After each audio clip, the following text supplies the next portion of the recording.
All right, this is Pastor Doug, and I'm welcoming you to another session on the Gospel of Mark. Today we will be looking at Mark chapter 8, verses 27 to Mark chapter 9, verse 1. This will begin the new section of prediction. The last verses 27 to 32 conclude the proclamation section of the Gospel of Mark, and the rest will begin the prediction part.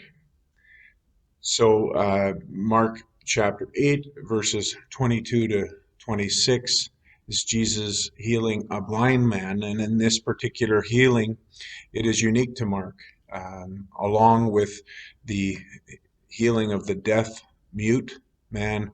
Jesus once again uses saliva. And these two accounts only appear in Mark.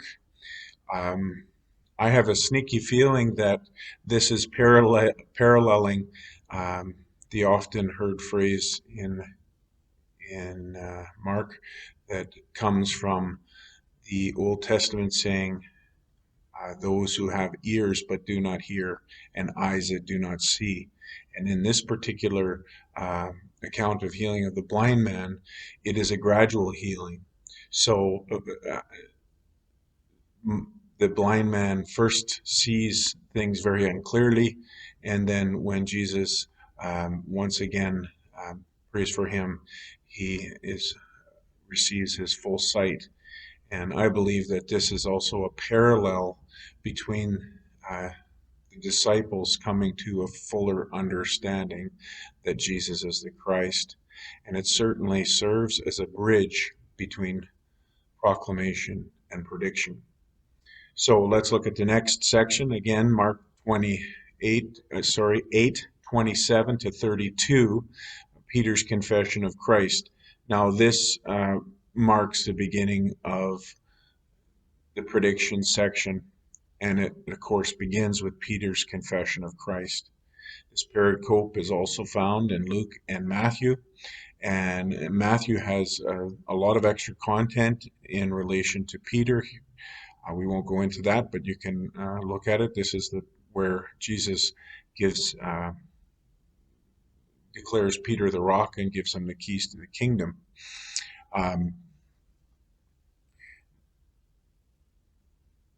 This is Jesus first asking the disciples, "Who do others say that I am?" And the next question, and the answer is, some say Elijah, some say another prophet, and but then Jesus challenged them, "Who do you say I am?" And Peter responds, probably on behalf of all the disciples, that you are the Christ.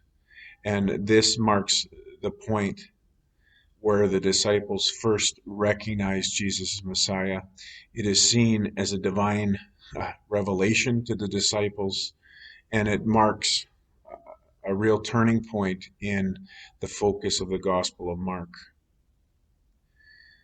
And following right on the heels of that, as we come to Mark 8:33 to Mark 9, verse 1, we have the rebuking of Peter. And this is also found in Matthew and Luke. It follows right on the heels of Peter acknowledging that Jesus is the Christ. But when Jesus starts talking about what the Christ must do, that he must suffer and die, this is not something that the disciples could accept. They certainly saw Jesus as Messiah, and they had all kinds of hope again, even though they recognized fully who Jesus was, that he was the Christ, in other words, that he was the King. They could not accept that Jesus would have to suffer and die. And so in a way, Peter is being very rebellious here, and he is challenging Jesus and saying, no, this can't happen. And Jesus basically accuses Peter of tempting him. And if we go back to the temptation that's found in Matthew and Luke, The temptation was primarily concerning a shortcut, the easy path to um, demonstrating and declaring who he was. This is also why Jesus responded so negatively to the Pharisees' demand for a sign, because they wanted Jesus to do something like what Satan attempted him to do, to jump off the temple and be saved by God in front of a whole crowd, or to just merely have rule the world uh, through the power of Satan, rather than the way of God, which was the road of suffering.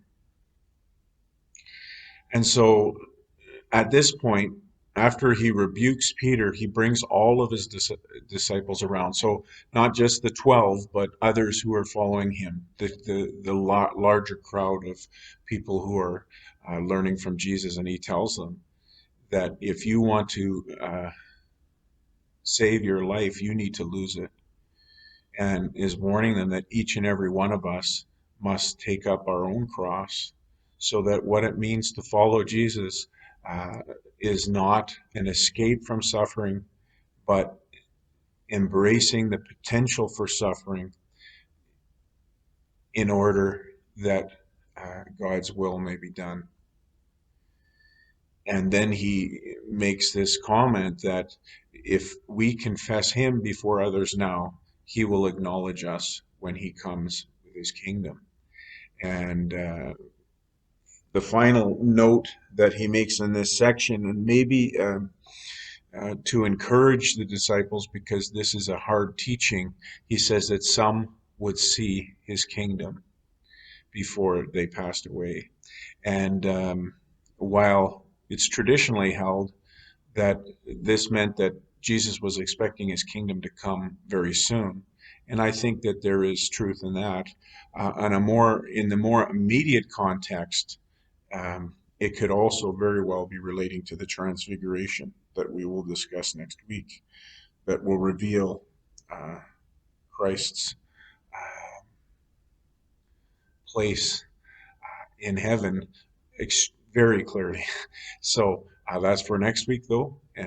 But this again is a significant passage that marks the turning point for the Gospel of Mark, but also in the life of Christ, because now he is heading towards Jerusalem, and while the disciples are being told what's going to happen there, because of their understanding about who he is and what they think should happen to him, they're not going to understand what Jesus is saying about his future suffering and death and resurrection ultimately, because it's just beyond the scope of their experience. And so while Jesus will be predicting, that message will be slow to be understood. In fact, as we will see, the disciples don't get that message until after Jesus is actually